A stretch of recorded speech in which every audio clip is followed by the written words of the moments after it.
Bismillahirrahmanirrahim. Alhamdulillah wa syukrulillah ala ni'amillah. Ashhadu an la ilaha illallah wahdahu la syarika lah wa ashhadu anna sayyidana Muhammadan abduhu wa rasuluhu wa la nabiyya ba'dah. Allahumma salli wa sallim wa barik ala sayyidina wa habibina wa maulana Muhammad wa ala alihi wa ashabihi wa dhurriyyatihi wa atba'ihi ila yaumil qiyamah, amma ba'd. Yang kita hormati dan kita cintai para habaib dan para alim ulama, para muhibbin, hadirin hadirat rahimakumullah. Pertama-tama kita panjatkan puji dan syukur kehadirat Allah Subhanahu wa ta'ala yang selalu memberikan anugerah nikmat kepada kita semua. Salawat dan salam kepada junjungan kita Nabi besar Muhammad sallallahu alaihi wasallam dan kepada seluruh keluarga, para sahabat, zurriyat dan pengikut beliau. Para muhibbin rahimakumullah, hadis yang kedua daripada Arba'in Nawawiyah. An Umar bin Al-Khattab radhiyallahu anhu aidan qala. Hadis ini diriwayatkan dari Sayyidina Umar bin Khattab sebagaimana hadis yang pertama juga diriwayatkan oleh Sayyidina Umar bin Khattab. Qala, berkata Sayyidina Umar, bainama nahnu julusun 'inda Rasulillah sallallahu alaihi wasallam dhata yawm idh tala 'alaina rajulun shadidu bayadi siyab shadidu sawadi sya'ar la yura 'alaihi atharu safar wa la ya'rifuhu minna ahad. Hatta jalasa ila Nabi sallallahu alaihi wasallam fa asnada rukbatayhi ila rukbatayhi wa wada'a kaffayhi ala fakhidayhi. Sayyidina Umar bin Khattab radhiyallahu anhu menceritakan, tatkala kami duduk bersama dengan Rasulullah sallallahu alaihi wasallam, tiba-tiba muncul seorang laki-laki yang bersangatan putih pakaiannya, bersangatan hitam rambutnya. Tidak dilihat atas laki-laki itu bekas perjalanan jauh. Biasa kalau orang datang jauh itu kan pina rahau, baju kada taatur, rambut kada taatur. Nah ini kada, laki-laki ini rapi, pakaiannya putih bersih, rambutnya hitam. Wala ya'rifu minna ahad, dan tidak ada yang kenal daripada kami seseorang jua pun. Artinya orang ini kada orang jauh, cuma kami kada nong tahunya siapa laki-laki ini. Sehingga duduk laki-laki itu kepada Rasulullah sallallahu alaihi wasallam, maka dia menyandarkan dua lututnya kepada dua lutut Rasulullah dan meletakkan dua telapak tangannya di atas dua paha Rasulullah sallallahu alaihi wasallam. Duduk itu besampuk lintuhut lawan Nabi dan telapak tangannya di andaknya ke pahanya Rasulullah sallallahu alaihi wasallam. Jadi laki-laki ini sangat dekat dengan Rasulullah, sangat akrab dengan Rasulullah. Tapi sahabat kada kenal siapa laki-laki ini. Wa qala, dan berkata laki-laki tadi, ya Muhammad, akhbirni anil Islam. Nah, memanggil Rasulullah dengan panggilan nama, ya Muhammad.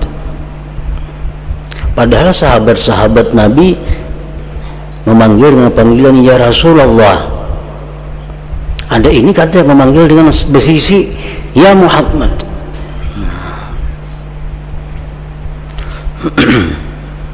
Akhbirni anil Islam, kabarkan kepadaku tentang Islam. Artinya Islam itu macam apa?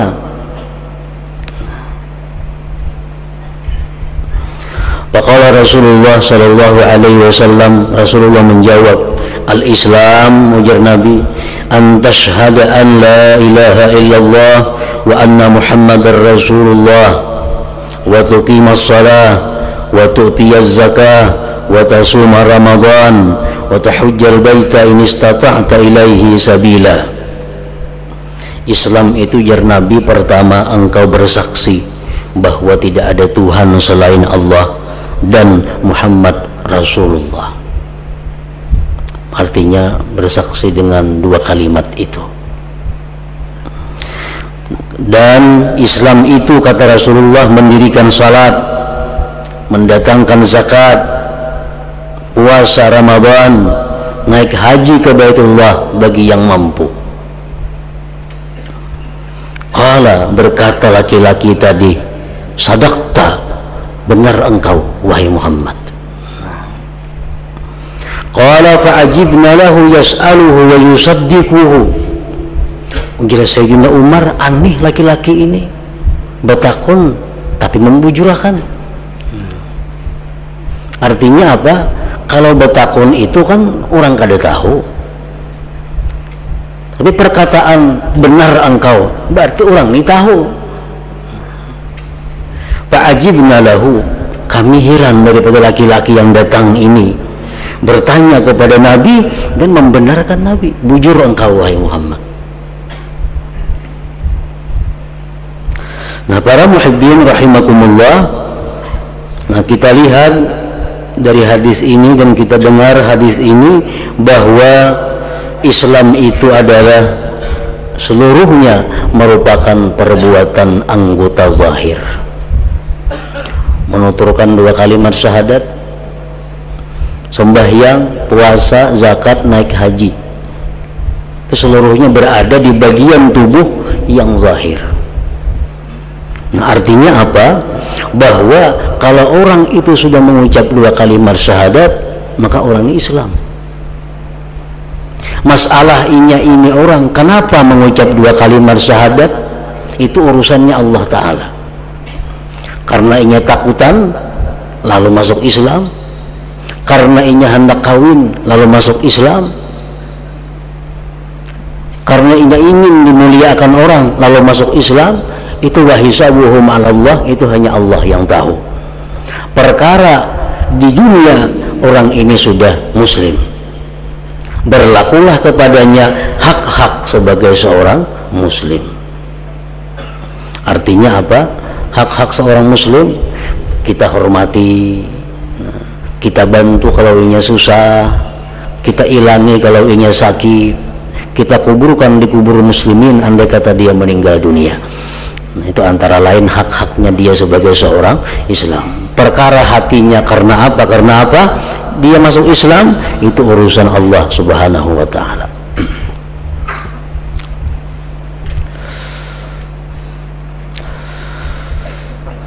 Qala, dan berkata lagi laki-laki tadi, fa akhbirni anil iman, kabarkan kepadaku daripada iman. Qala, Rasulullah menjawab, an tu'mina billah wa malaikatihi wa kutubihi wa rusulihi wal yaumil akhir wa tu'mina bil qadari khairihi wa syarrihi. Iman itu, kata Rasulullah, bahwa engkau beriman dengan Allah, dengan malaikat, dengan kitab-kitab Allah, dengan rasul-rasul Allah, dengan hari kiamat, beriman dengan kadar baik dan kadar jahat. Qala, berkata laki-laki tadi, sadaqta, benar engkau wahai Muhammad. Nah, para muhibbin rahimakumullah, Secara ringkas Rasulullah mengatakan bahwa iman itu adalah pertama beriman dengan Allah. Nah, apa maksudnya beriman dengan Allah itu? Percaya dengan Allah. Nah, apa nang dipercayai? Apa nang diyakini? Nah, apa nang diiktikadkan? Para ulama menafsirkan, mensyarahkan hadis ini. Artinya engkau beriman dengan Allah itu pertama engkau beriman biwujudihi, dengan adanya Allah. Nah, itu pertama. Kita beriman, kita mengiktikadkan dalam hati bahwa Allah Ta'ala itu wujudihi, wujud ada, wa rububiyatihi, bahwa Allah Ta'ala itu menciptakan kita, bahwa Allah Ta'ala itu memberikan rezeki kepada kita, bahwa Allah yang memelihara kita, dan seterusnya. Nah, beriman bahwa Allah yang menciptakan kita ini. Jadi pertama kita beriman bahwa Allah itu ada, beriman kita bahwa Allah itu yang menciptakan kita, memelihara kita, wa uluhiyatihi, dan beriman dengan ketuhanan Allah, artinya hanya Allah yang berhak disembah, wa wahdaniyatihi, dan beriman dengan keesaan Allah, wa annahu muttasifun bikulli kamal wa munazzahun an kulli naqsin wa muhal, dan kita beriman bahwa Allah itu bersifat dengan segala sifat kesempurnaan dan Allah maha suci dari bersifat kurang dan yang mustahil. Nah, ini yang dimaksud dengan pengertian beriman dengan Allah itu. Yang kedua, wa malaikatihi, beriman dengan malaikat. Apa artinya, maksudnya malaikat itu macam apa? Malaikat itu, para ulama mensyarahkan, hum ajsamun nuraniyatun qadirun ala tasyakku bi askalin mukhtalifah. Malaikat itu adalah jisim yang sifatnya cahaya. Kalau manusia asal dari tanah, jin, syaitan, iblis asal dari api, malaikat dari cahaya. Dia bisa berbentuk bermacam-macam bentuk. Malaikat itu macam-macam bisa.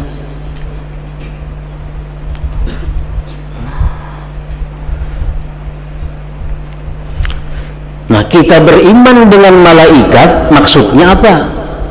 Kita percaya dengan malaikat, percaya apa? Percaya bahwa pertama biwujudihim, malaikat itu ada.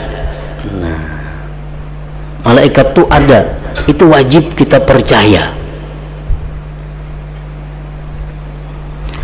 Yang kedua, wa annahum ibadun mukramun, malaikat itu adalah hamba-hamba yang dimuliakan Allah. La ya'sunallah ma amarahum wa yaf'aluna ma yu'marun, dan malaikat ini tidak pernah sedikit pun maksiat kepada Allah dan selalu menjunjung melaksanakan apa yang diperintahkan. Nah, itu yang wajib kita imani sekurang-kurangnya tentang malaikat ini. La ya'lamu adadahum illallah, dan tidak tahu bilangan malaikat itu kecuali Allah. Kada ada sensus malaikat tuh, kada ada, hanya Allah yang tahu berapa jumlahnya malaikat. Ada malaikat yang diciptakan Allah hanya khusus untuk sujud kepada Allah. Sejak dicipta sampai seterusnya tugasnya hanya sujud kepada Allah. Kada pernah bangkit dari sujud, kada pernah bergerak dari tempat itu. Nah, ada malaikat yang tugasnya diciptakan Allah untuk rukuk sepanjang masa.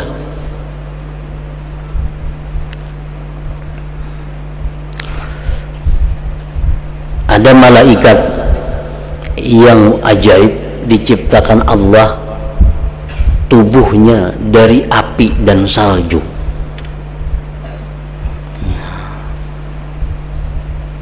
Jadi awaknya ini terdiri dari dua bagian. Si malaikat nih, sebagian awaknya ini api, sebagian salju es. Ajaibnya apa? Api itu kadang meluluhkan salju, salju kadang memajahkan api. Nah, ini ajaib malaikat ini. Tugasnya malaikat ini apa? Allah ciptakan malaikat tadi diberi tugas. Tugasnya berdoa ini. Allahumma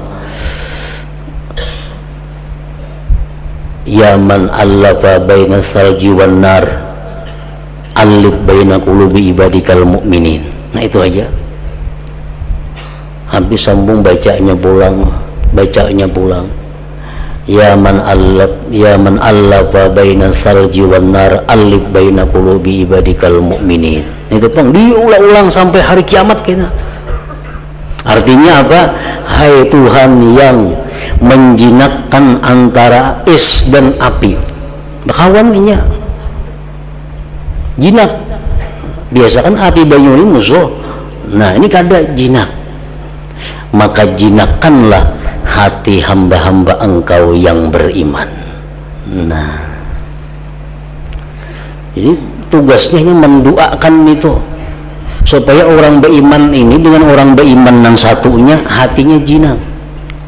Kada ada saling dendam, kada ada saling dengki, kada ada saling marah, kada ada saling niat jahat. Dan doa malaikat ini dikabulkan Allah. Artinya apa? Setiap orang yang beriman kepada Allah itu pasti jinak hatinya kepada orang beriman yang lainnya.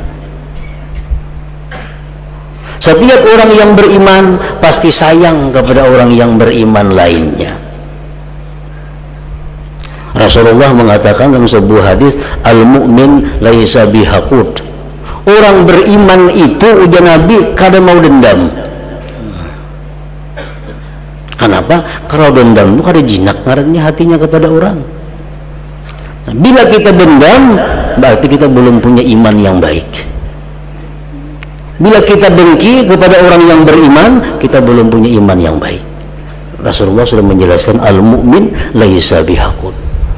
Nah, jadi ada tugas malaikat yang mendoakan kita ini supaya rukun, supaya damai, supaya tentram antara orang yang beriman. Jangan ada permusuhan, jangan ada sebagainya.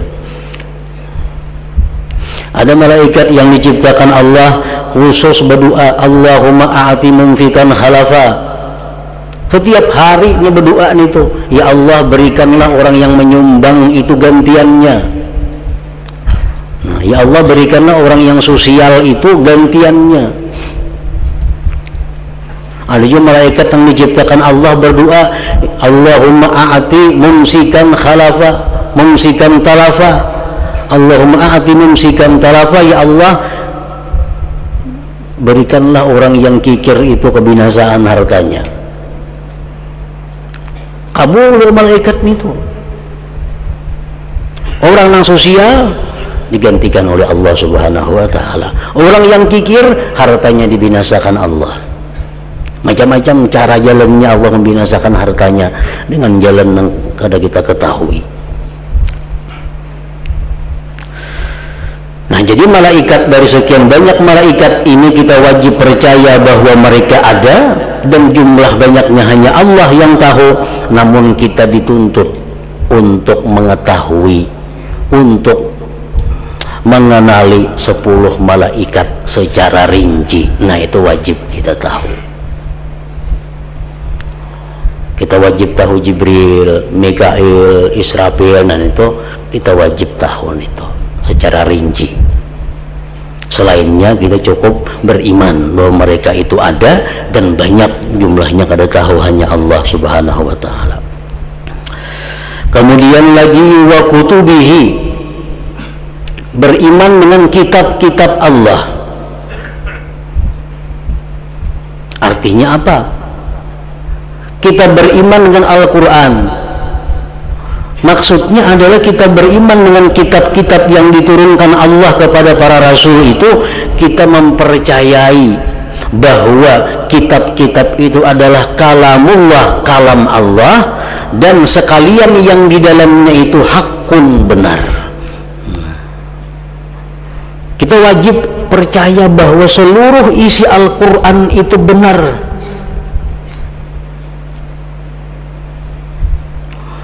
Berapa jumlah kitab yang diturunkan Allah? Pendapat sebagian ulama mengatakan jumlahnya 104 macam, 104 biji. Namun yang wajib kita tahu, wajib kita kenal secara rinci 4 kitab. Nah, ini yang wajib kita kenal secara rinci.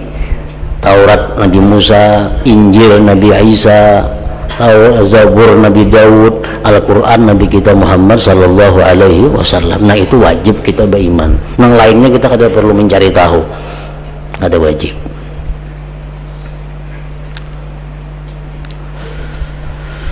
Wa rusulihi, dan beriman kepada rasul-rasul Allah. Artinya apa? Beriman kepada rasul-rasul Allah itu bi an tusaddika anna Allah arsalahu minal khalqi li hidayatihim ila tariqil haq wa annahum shadiqun fi jami'i ma ja'u bihi anillahi ta'ala. Beriman dengan rasul artinya bahwa kita percaya bahwa Allah mengutus mereka itu untuk memberi petunjuk kepada makhluk, dan bahwa para rasul itu benar setiap apa yang mereka sampaikan dari Allah subhanahu wa ta'ala. Berapa jumlahnya rasul? Ada yang mengatakan 313, ada yang mengatakan sekian, ada yang mengatakan sekian. Namun yang wajib kita mengetahui secara rinci, wajib kita menghafalnya 25 rasul itu. Bila kita kada hafal, kita berdosa, iman kita kada cukup. Kenapa? Karena kurang beriman dengan para rasul ini. Hafal itu ada 2 macam ngaran hafal. Pertama, yang tinggi, hafal secara tertib. Hafal 25 nabi, hafal. Coba Adam, Idris, Nuh, Hud, Saleh sampai 25. Urutan-urutannya pas. Nah, ini hafal yang paling tinggi. Ada juga hafal cuma inya kada kawa urutakan nomornya, tapi inya hafal. Artinya apa? Inya tahu nang ini nabi itu kada. Nuh nabi kada, nabi. Nurdin kada. Nah, kau membedakan. Ini hafal juga ngarannya. Artinya selamat daripada tuntutan agama. Iritakan bang Adam sampai nabi kita bakal ada kawainya, cuma tahu ini nabi, ini kada, ini nabi, ini kada, itu sudah hafal ngarannya. Wal yaumil akhir, dan beriman dengan hari kiamat. Artinya percaya hari kiamat itu akan terjadi, dan waktunya hanya Allah yang tahu. Sekaligus beriman dengan apa-apa yang terkandung dalam hari kiamat, dibangkit dari kubur, dikumpul ke padang mahsyar, huru hara hari kiamat, sampai siratal mustaqim, timbangan amal, hisab perhitungan amal, neraka, surga, dan sebagainya. Nah, kita wajib mempercayai itu. Kenapa? Karena itu disampaikan oleh para rasul-rasul Allah subhanahu wa ta'ala. Wa tu'mina bil qadari khairihi wa syarrih, dan beriman dengan takdir, baiknya buruknya takdir, ketentuan Allah. Apa beriman dengan takdir? Artinya anta ataqida anna Allah qaddara al-khair wa syarr qabla khalqil khalaq, wa anna jami'a ma kana wa ma yakun bi qada'illah wa qadari. Beriman dengan takdir itu adalah bahwa engkau mengiktikadkan, mempercayai sepenuhnya bahwa Allah telah menentukan kebaikan, kejahatan sebelum Dia mencipta makhluk ini. Sebelum kita ini ada, sudah ada daftarnya kita ini. Sebelum kita wujud dalam dunia, sudah ada keterangan tentang kita. Rezeki kita sekian, umur kita sekian, anak kita sekian, sudah diatur, ditetapkan oleh Allah Subhanahu wa ta'ala.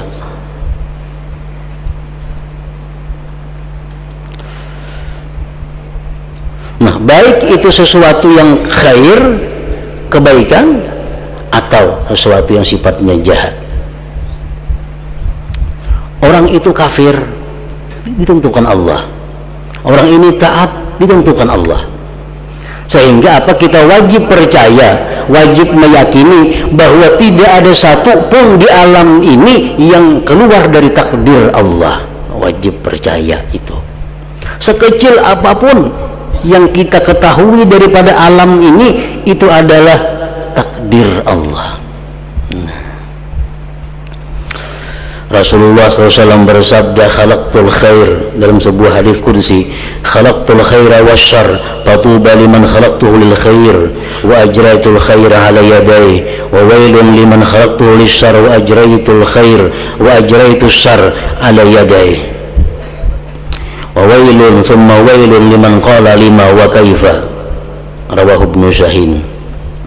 Ujar Nabi kita bahwa Allah berfirman, ujar Tuhan, aku yang mencipta kebaikan dan kejahatan itu. Ini orang ini saleh, itu Allah menciptakan dia saleh. Orang ini fasik, ini Allah yang menciptakan dia fasik. Fatuba, maka beruntung bagi orang yang aku ciptakan untuk baik dan aku lakukan kebaikan atas dua tangannya. Nah, beruntung manusia yang dikehendaki Tuhan baik, ini beruntung. Wa wailun liman khalaqtuhu lisyarri wa ajraitu syarra ala yadayhi, dan celaka, kata Allah, celaka orang yang aku ciptakan untuk kejahatan dan aku berlakukan kejahatan di atas dua tangannya. Ada ribut-ribut, inya. Ada bakalahian, inya. Ada orang mabuk, inya orangnya. Allah menciptakan sedemikian rupa. Celaka bagi orang itu.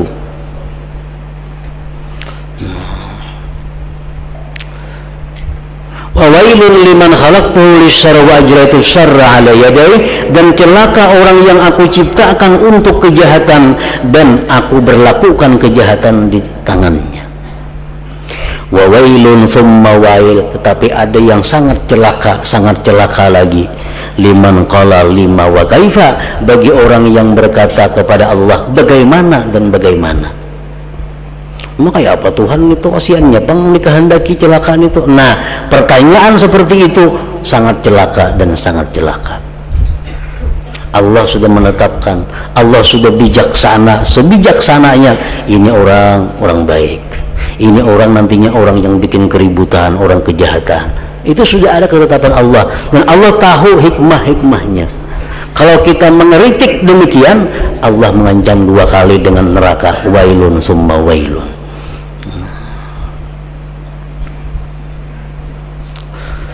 Nah, para muhibbin rahimakumullah,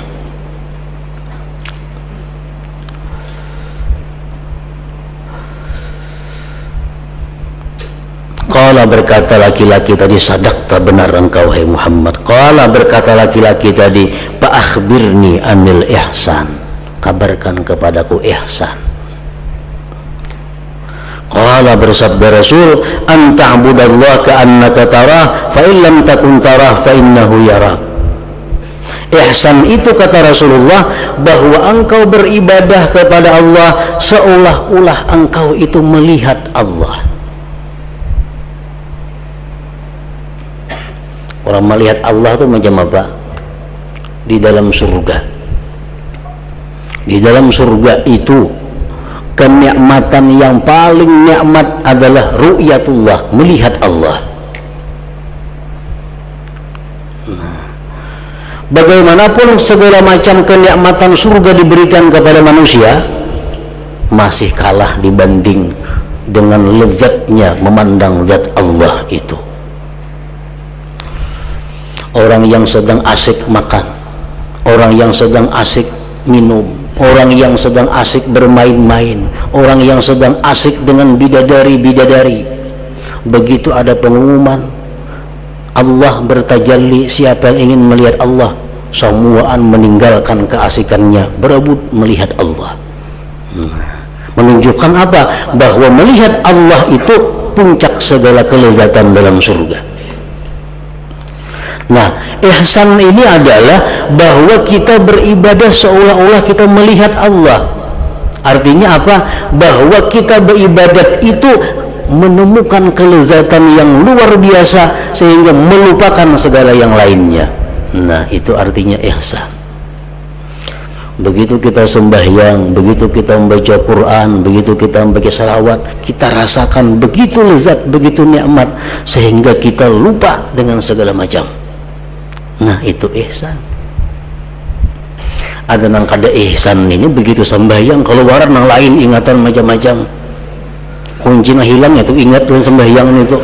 Nah, ini menunjukkan sembahyang kada ihsan. Padahal jakanya ihsan apapun lupa daripada saking lezatnya beribadah kepada Allah itu. Nah, itu ihsan yang tinggi. Amun kada kawan yang macam itu, fa illam takun tara fa innahu yarak. Amun kada sanggup macam itu, rasakan bahwa kita ini adalah diawasi oleh Allah Subhanahu wa taala. Waktu kita baca Quran, kita rasakan bahwa kita ini didengar Allah, dilihat Allah, diperhatikan Allah. Waktu kita sembahyang, kita merasa bahwa kita dilihat Allah, didengarnya, diperhatikannya. Nah, ini ihsan. Qala, berkata lagi si laki-laki tadi, fa akhbirni anis sa'ah, wahai Muhammad, kabarkan kepadaku hari kiamat. Bila terjadinya kiamat itu hari apa, tanggal berapa, yang sudah siap artinya. Kalau ujar Nabi kita, mal mas'ul anha bi a'lama minas sa'il, nang ditakun ini kada lebih alim daripada nang betakun. Artinya apa? Sama pada kada tahu. Sama pada kada tahu. Qala, berkata laki-laki tadi, fa akhbirni an amaratiha, kabarkan kepadaku tanda-tanda kiamat. Tandanya barang berapa? Qala, ujar Nabi kita, antalidal amatu rabbataha, tandanya itu bahwa melahirkan seorang perempuan akan rajanya. Macam-macam ahli hadis mensyarahkan ini. Salah satunya kita ambil adalah bahwa tanda hari kiamat itu manusia-manusia itu sangat durhaka kepada ibunya. Seorang perempuan melahirkan rajanya, anaknya jadi raja, mama ini kayak jadi pembantu, mama ini kayak jadi susuruhan, mama kayak jadi budak. Itu tanda-tanda hari kiamat. Ibu yang mestinya dimuliakan, dihormati, sebaliknya. Nah, seorang perempuan melahirkan tuannya, melahirkan rajanya. Yang kedua, wa antara al-hufatal awratal alata ri'a asya yatatawawuna fil bunyan, bahwa engkau lihat orang yang tidak bersandar, yang berpakaian tidak karuan, miskin, pengembala kambing, mereka bertinggi-tinggian dalam bangunan. Nah, artinya apa? Macam-macam ulama mensyarahkan ini. Ada yang mensyarahkan bahwa pemimpin manusia di akhir itu, di dekat hari kiamat itu, pemimpin manusia adalah orang-orang yang hina.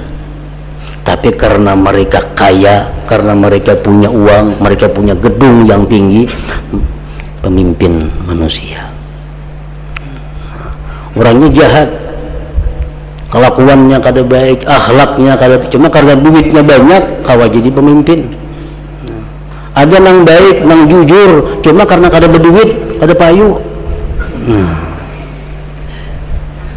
Ini alamatus sa'ah, tanda kiamat.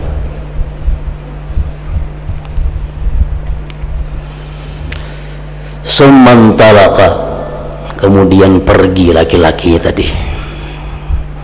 Palabitha maliya, maka Rasulullah berdiam lama berdiam, lawas sampai kita beranai, bahkan ada mengatakan berhari-hari. Summa qala, kemudian Nabi berkata bagiku, ya Umar, hai Umar, atadri manisail, kamu tahulah siapa nang betakun tadi? Qultu ya Umar, Allah wa rasuluhu a'lam, Allah nang tahu dan pian tu aja, kami ada tahu siapa nang betakun tadi. Qala, ujar Nabi, hadza Jibril, nang tadi Jibril, laki-laki tadi Jibril. Atakum, dia datang kepada kamu, yu'allimukum, dia mengajarkan kepada kamu, dinakum, agama kamu. Sebenarnya Jibril itu hanya melajari kepada sahabat-sahabat Nabi dengan cara seperti ini. Nah, para muhibbin rahimakumullah, Jibril itu menurut pendapat sebagian ulama turun kepada Rasulullah sebanyak 24.000 kali sejak beliau diangkat menjadi Rasul sampai beliau wafat. Nah, menemui Nabi sebanyak 24.000 kali. Imam Ghazali memberikan catatan tentang ujung hadis ini, bagaimana para sahabat-sahabat Nabi itu begitu beradabnya kepada Rasulullah sallallahu alaihi wasallam, begitu mereka beradabnya kepada Rasul. Satu, yang kedua, betapa mereka menjaga mulut mereka daripada mengatakan sesuatu yang tidak ada manfaatnya. Kan laki-laki tadi aneh, orangnya aneh, lawan Rasulullah akrab, tangan kata kapah Rasulullah, habis betakun hilang. Adalah sahabat yang betakun lawan Nabi, wahai Nabi, siapa nang tadi? Ada yang betakunnya lawan Nabi, ada yang betakunnya. Jangan kita abut tuh siapa itu. Nah, sahabat Nabi ini kada betakun, wahai Nabi, siapa nang tadi? Ada. Kenapa? Karena betakun orangnya tuh kada perlu. Yang penting nilai jarakannya ini, yang penting dapat. Nang siapa itu kada ada urusan. Yang penting pelajaran agamanya didapat. Jadi begitu mereka itu beradabnya kepada Rasul, dan mereka itu menjaga perkataan-perkataan mereka daripada hal yang tidak berguna. Nah, jadi kada betakun lawan Nabi, siapa itu orang? Sampai beberapa saat lawas berhari-hari hanya Nabi kita madahan. Ya Nabi yang tadi itu Jibril datang kepada kita. Nah, ini mengajarkan agama kita. Nah, hanya sahabat tahu. Nah, ini ta'adub, beradabnya mereka kepada Rasulullah sallallahu alaihi wasallam. Nah, selanjutnya hadis yang ketiga daripada Arba'in Nawawiyah. Ila hadratin Nabi sallallahu alaihi wasallam, Al-Fatihah.